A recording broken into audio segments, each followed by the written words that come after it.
Hi everyone, my name is Jordan Smith and I'll be talking about the Shackleton video we had to watch for class today. I'm sorry if you can see the background of my computer and the reflection of my glasses. For some reason my laptop won't record me, so I have to do it on my phone. Anyhow, let's get into the material. My first little thing was, why did they even take this trip? I feel like it is very intense to do a 2-year trip for anything, for discovery. But it is interesting to me that Shackleton had enough personality and enough morale to get all of these people wrangled up in a trip that was low pay, a long trip, and something that would take a long time. But first, I'll start with the top organizational skills from Shackleton. The first one is that he built team morale by having a weekly schedule. And by what I mean with weekly is that from the video, how I understood it was that he had a schedule of things that the team would do with each other to make sure that they were cohesive and that it felt like everyone was on the same page. The first thing was that they all got the same haircut because they were starting to look like convicts or felons of the time. And they drank together, and it really brought the team together, which I thought was interesting because to be on such a long trip and not have the devices of that we do today as far as phones or TV or anything, what is there to do on a ship for 2 years? And that he thought of ways to bring everyone together. The second thing was that the tasks were shared equally from everyone by making them feel equal. And the example that was in the video was that one of the gentlemen's, I think it was his grandfather, was a new medical surgeon, and he ended up taking care of the dogs on the ship. And so that kind of made me wonder if Shackleton knew that these people who were getting hired to be carpenters or surgeons or just regular help, if you will, if he knew that they would end up doing the menial tasks that they weren't hired for. But what I will think is positive about what he was doing was that there could never be an argument that someone was better than the next, because the surgeon could have gotten on the ship and said, well, I'm the surgeon. I don't have to touch the dogs. I'm not dealing with the ship. I'm here if people get sick. I'm here if people have issues, but I won't be doing that. And so Shackleton had a method to make sure that it was an equal playing field amongst everybody. And I thought that was helpful because I think over time it could have been a problem if there were positions on the ship that made people feel like I'm better than this next person. Let's say I was hired as a graduate student to help people learn how to read on this ship. But Shackleton came to me and said, well, you have to come help us pull the ship up from the ice. And I said, well, we never talked about that. You hired me to be a graduate student. So I think that that was really important for a trip like this. And there was no differences amongst each other. And I think it helped that Shackleton was good about making sure that he was also doing the work that others were doing too. He was not this leader, from what the video portrayed, of course, that seemed like he would sit back while everybody was hauling the ship or doing things like that, that he was really involved in it. And this is Kitty. And so I really like that part of the video. And excuse me, I'm going to move Kitty. She can say hello.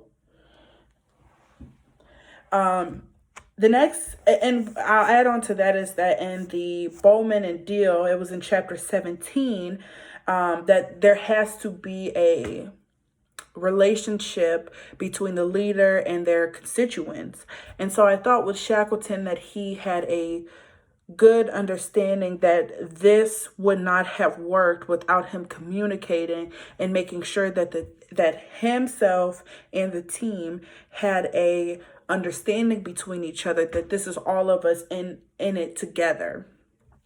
And the final thing that I thought was the top skills from Shackleton was that he was very positive. He had a high morale, that he wanted to get this done. I think that if they were to have someone who was pessimistic or knew that, okay, let's say 6 months into the trip, we're never going to make it. I don't know why we're doing this. I don't know what the point is. I don't think that people would have survived and lived long enough to survive this, because I think that morale, and they even said it in the video, morale is not the same as food, but you do need to have a positive and high morale to keep people interested in what they're doing. Because I know for myself, even if a class becomes boring 2 months in, but the teacher is interested in making sure that it stays on track and that it's, it involves us and our opinions in it, I will stay interested. But if the teacher says it's boring or doesn't really care if we are interested in the material, then I lose the enthusiasm to be in it. So I would also say that another part of it that I thought was interesting was that he was pulling people in to give him money to do this trip. I think he had to be a charismatic person to make sure that he had people donate and participate into a trip. I think you have to have more of your own personality to make sure that people really want to be a part of this.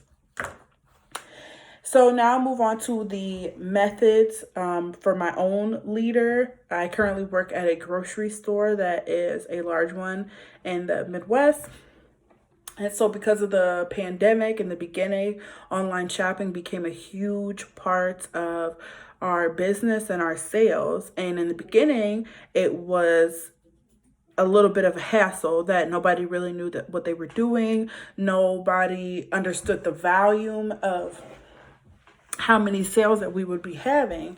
And so over time, our store director made sure that the process of online shopping was easier. We separate the groceries a certain way. We have a system down packed. There are multiple people who deal with tendering, which is making sure people are getting charged for their groceries, who is dealing with customer complaints, who is running the groceries outside, who is shopping the groceries.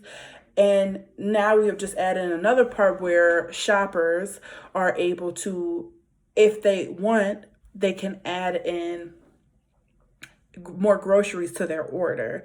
So I think all in all that this has made our side of online shopping more efficient, and it's added in a more personable experience to shopping where you don't feel like you just have someone random shopping your groceries, that you can always call and ask them and whatnot.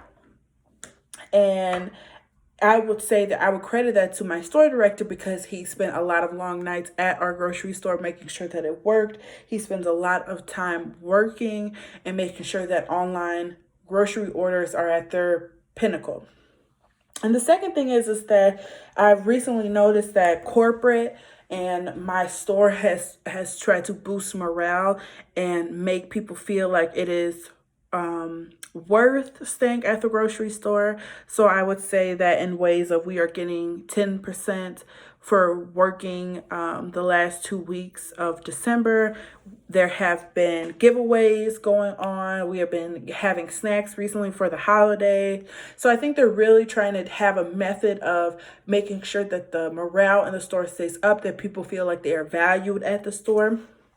And so that's been nice to look at. And finally, I would say the two takeaways that I have from this video is that it is important to be a leader who will communicate with their people. I think too often that we think that leaders are these grand masters and they stay at the top. They don't deal with people below them. They are their own planet in the atmosphere. And so I think from watching the video that we understand that you can't be a leader without your people, and they can't do their stuff without being a leader. So there has to be that mutual understanding between the two.